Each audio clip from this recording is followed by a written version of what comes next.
Meus irmãos e minhas irmãs, paz e bem. São Francisco é o padroeiro da ecologia, declarado por João Paulo II. Por quê?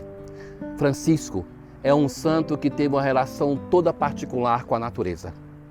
Os místicos antes de São Francisco, alguns deles vão considerar que o encontro com Deus se dá negando o mundo.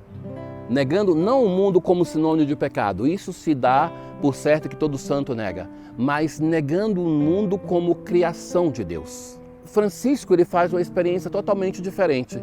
De certo, Francisco teve momentos de encontro com o Senhor dentro de igreja. Se nós pensarmos, por exemplo, em São Damião, o crucificado que vai dizer, reconstrói a minha igreja que está em ruínas. Mas, olhando a biografia de São Francisco, os mais profundos encontros que ele teve com o Senhor, com o Cristo, foi na natureza. Por exemplo, aquele grande momento da impressão dos sagrados estigmas. Ele está no meio da floresta, no Alverne, e ali então aparece o crucificado. Não tinha uma igreja, hoje tem, por causa deste episódio. Mas Francisco, quando está no meio da natureza, e diversos autores, as fontes franciscanas vão relatar isso. Então Francisco, na sua iconografia, muitas vezes é representado com animais. É o lobo de Gúbio, que ele domesticou, que ele fez amizade com ele e mediou a amizade com o povo de Gúbio.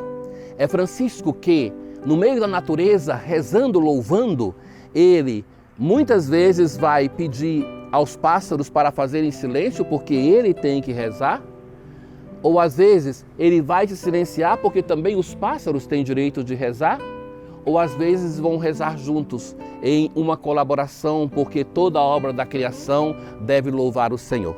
O Cântico das Criaturas, ele começa assim: Altíssimo, onipotente e bom Senhor, teu são o louvor, a glória, a honra e toda a bênção. Então ele vai chegar a uma conclusão: humano algum, nenhum ser humano é digno de te mencionar. E por isso Francisco começa a chamar a natureza para louvar com ele. Louvado seja meu Senhor pelo irmão Sol, pela irmã Lua, e tem essa alternância depois de substantivos masculinos e femininos.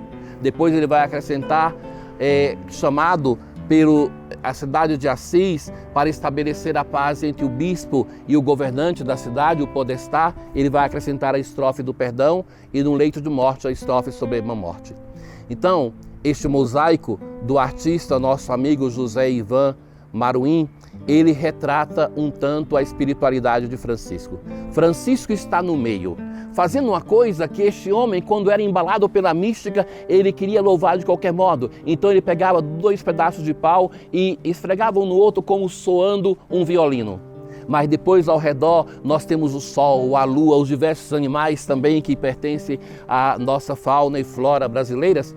Mas representa isso, Francisco, um homem reconciliado, um homem de fraternidade, um homem que quer ser irmão do sultão muçulmano, que quer ser irmão do lobo, que quer ser irmão do frade, de Clara, do ser humano em geral, que quer ser irmão do verme, dos grandes animais, dos astros, mas sente que todos nós pulsamos a vida que vem do Altíssimo, Onipotente e Bom Senhor. E por isso aqui nós temos a representação dessa espiritualidade que nos chama a todos a sermos cristãos, a sermos franciscanos. Então, meu nome é José Ivan Santos, eu sou sou do estado de Sergipe, natural de Nossa Senhora das Dores, mas basicamente eu moro em Maruim. Então, o mural feito aqui no Santuário de São Francisco, como vocês podem perceber, e a proposta foi justamente essa, fazer o Cântico das Criaturas de São Francisco de Assis. A técnica utilizada para a produção desse painel é o mosaico. O mosaico é uma técnica antiga, bastante sofisticada, muito usada atualmente, bastante resistente, ideal para ambiente externo, porque resiste bem às intempéries do tempo, o sol, a chuva. E a nossa intenção é justamente fazer um trabalho artístico que leve as pessoas à própria reflexão, à própria contemplação, a partir da experiência de São Francisco de Assis, que louva a Deus pela criação. O mosaico também tenta passar uma mensagem ecológica, porque para a produção nós utilizamos, além da cerâmica, compramos algumas cerâmicas, mas boa parte do material que foi colocado No mosaico foi dado pela comunidade, pequenos azulejos. Nós utilizamos para a produção também o caco de telha, a garrafa, que seria material que seria jogada fora, dispensada no lixo, mas nós utilizamos para a produção do mosaico justamente na tentativa de passar essa mensagem sobre o valor da reciclagem e do material que pode ser utilizado para a produção artística, também uma forma de não poluir tanto o ambiente, né, e trazer esse material para fazermos obra de arte e assim estarmos em sintonia com aquilo que é um desejo de Francisco também, um desejo da própria igreja, que é a preservação do meio ambiente. O planeta Terra, enquanto casa comum, nós temos essa responsabilidade também de cuidar dele, né? E a arte serve como essa mensagem de transformação, de mudança e de criatividade também.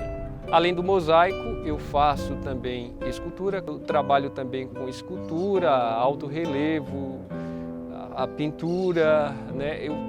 No universo da arte eu tento trabalhar com vários tipos de linguagem, não somente religiosa, mas também com temas voltados para a existência, para a condição do ser humano. O campo das artes plásticas é bem vasto e eu procuro a cada dia melhorar um pouco mais, conhecer novas técnicas e assim ir aprimorando o meu trabalho para tentar passar alguma mensagem, né, de esperança, de amor, de carinho e de afeto também. Cada artista tem sua linguagem, tem sua expressão, eu tento ser fiel a essa linguagem, a essa sensibilidade estética também que me afeta e afeta cada um de nós, e cada um tem uma maneira de expressar isso e eu expresso através da pintura, do desenho, da cor e da forma.